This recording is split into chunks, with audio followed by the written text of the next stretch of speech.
On the greater end.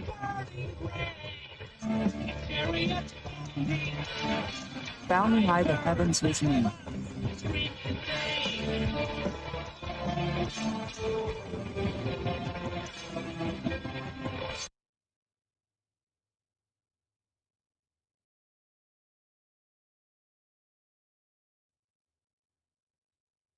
To everyone from the old bastard, and welcome back to the underground click.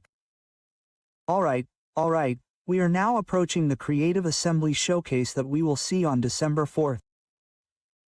I inform you that the next day we will be live with many very welcome guests to talk about it with them and with you.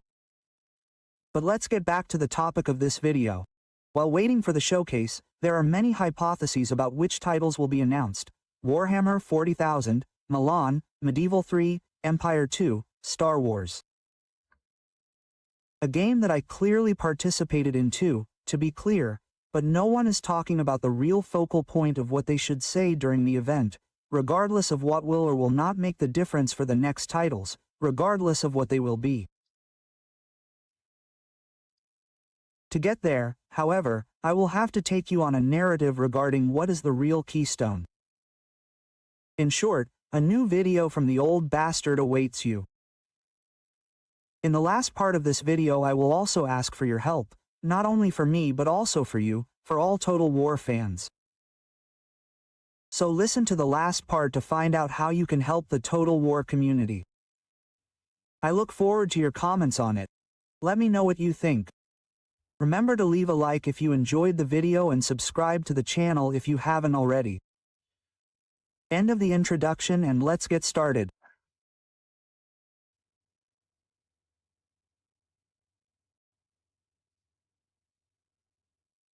To start we need to quickly review what the studios do, and let's start with the Newcastle studio, about which I had some more information.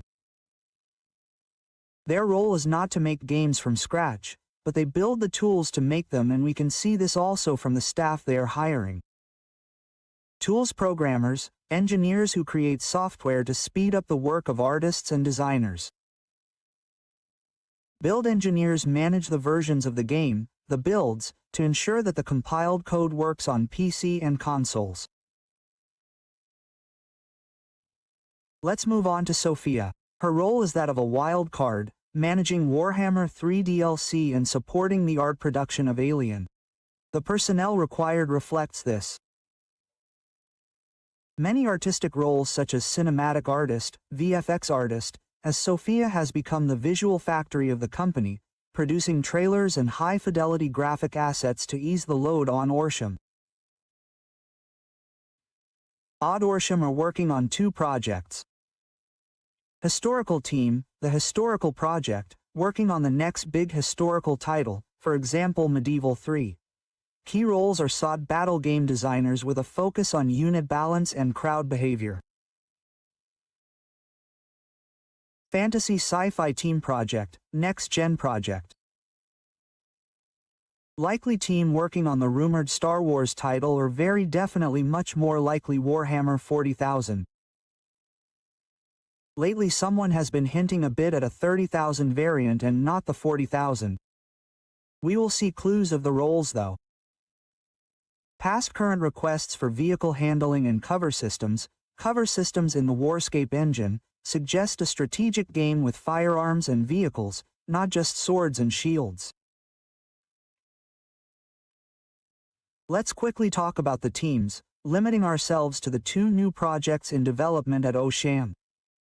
Historical team, probably in an advanced alpha-beta phase. Being a new game, it requires the strongest core of engineers, division of roles. Core engineering about 35%, C++I programmers, pathfinding, troop movement and CPU optimization. Environment and campaign 30% of the team. Creation of large and detailed campaign maps and complex sieges. Game design about 20%, restructuring of diplomacy, trade and management systems, production and management 15%, coordination of a large team, therefore estimated staff between 130 and 150 people maximum. Fantasy Sci-Fi Team.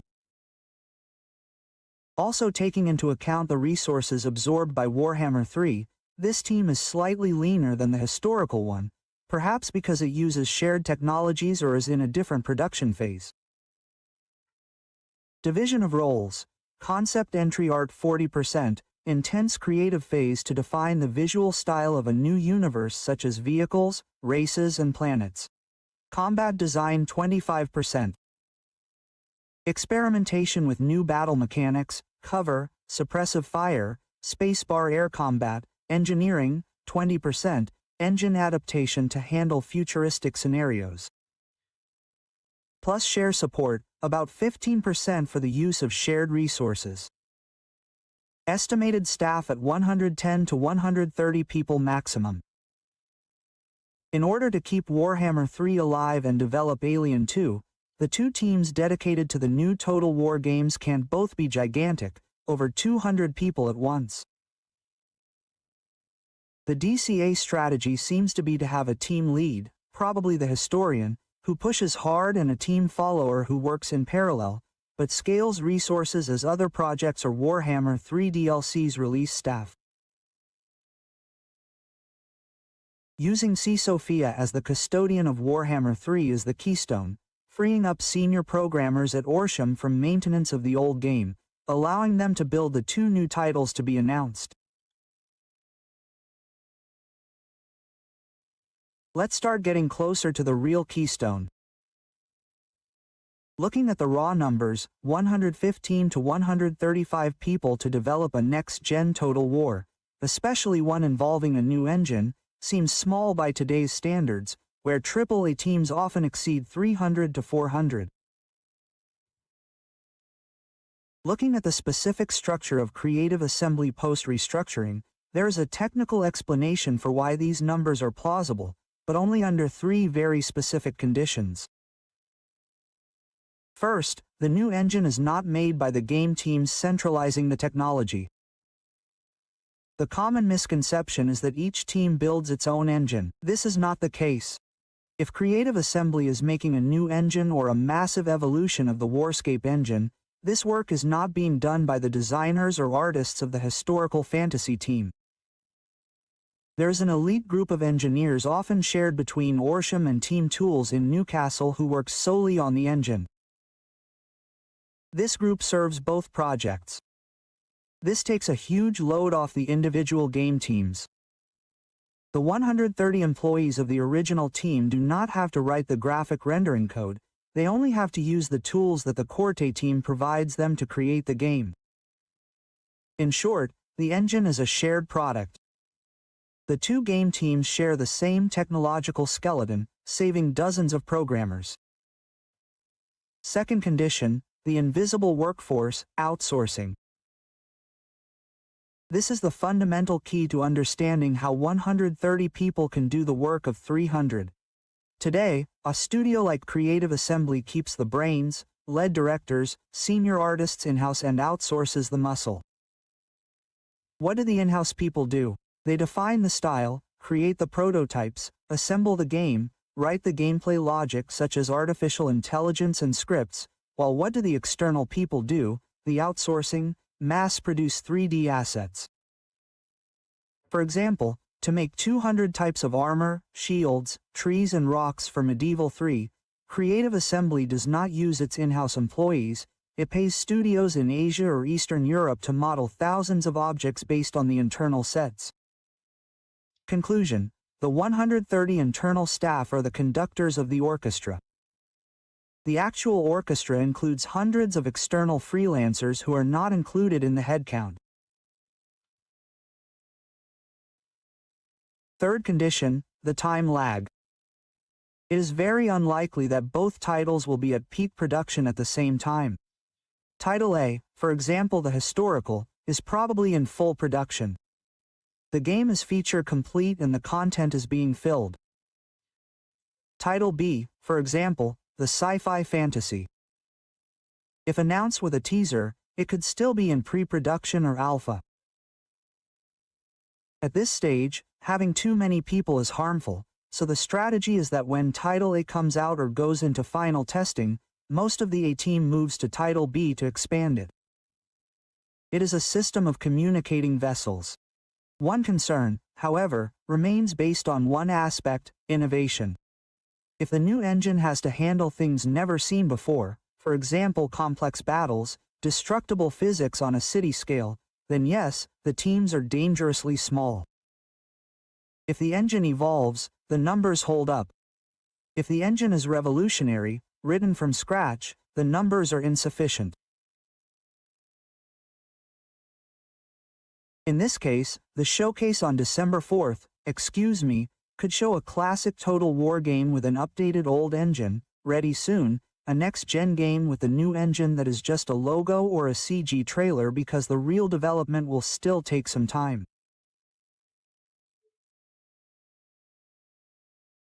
Creative Assembly is betting on efficiency and experience rather than brute force in numbers. They fired the juniors to keep the seniors. With 130 to 140 veterans supported by massive outsourcing and a shared technology team, they can make a AAA, but the margin for error is zero. If the new engine has problems, they don't have enough staff to solve the crisis quickly, as happened with Heinz.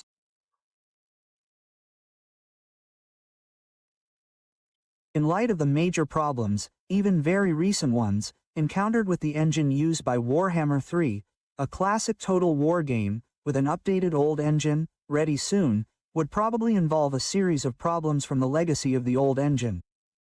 In addition to this, a classic Total War with an old engine, even if updated, would not be able to have all the new features that players have been asking for years.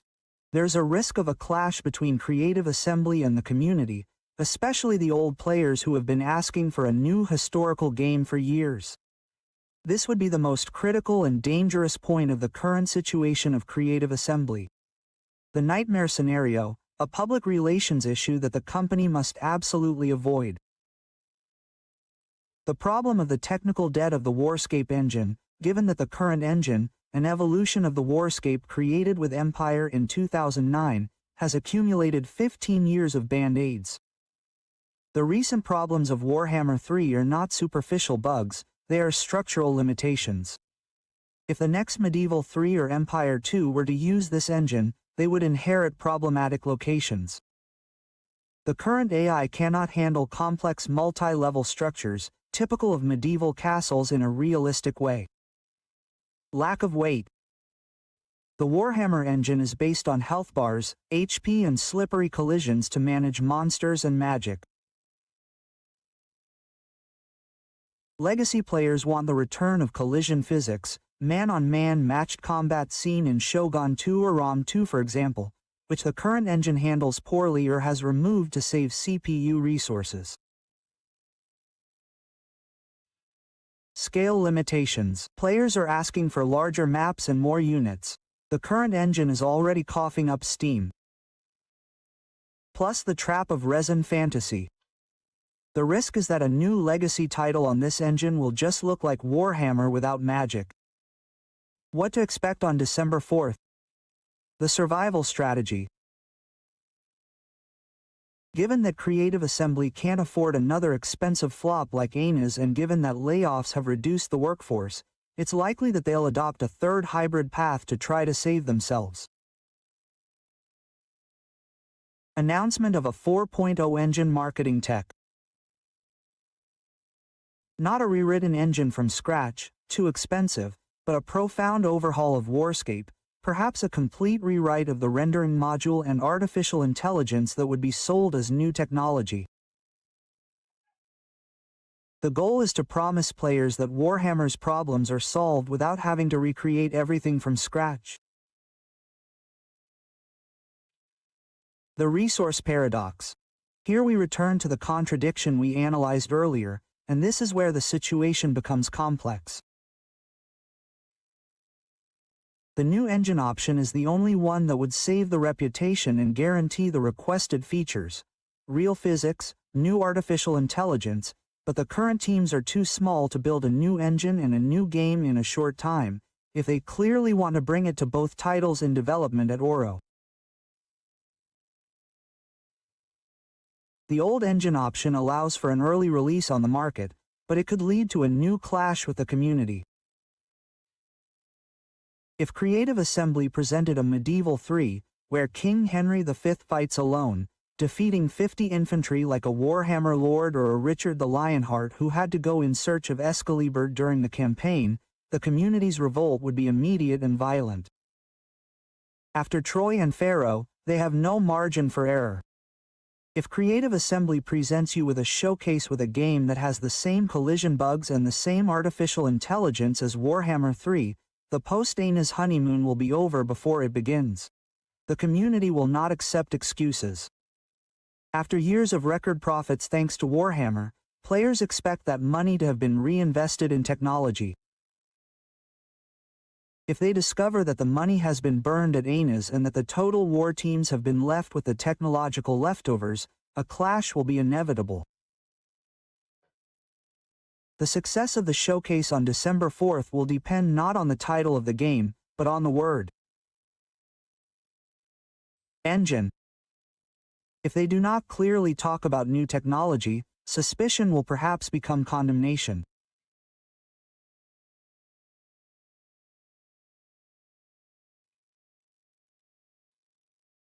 So at the showcase they could announce the next historical, let's say, Medieval 3, to be released by 2026, as they also need revenue, but we will talk about this in another upcoming video with a deeply revised Warscape engine presented as new.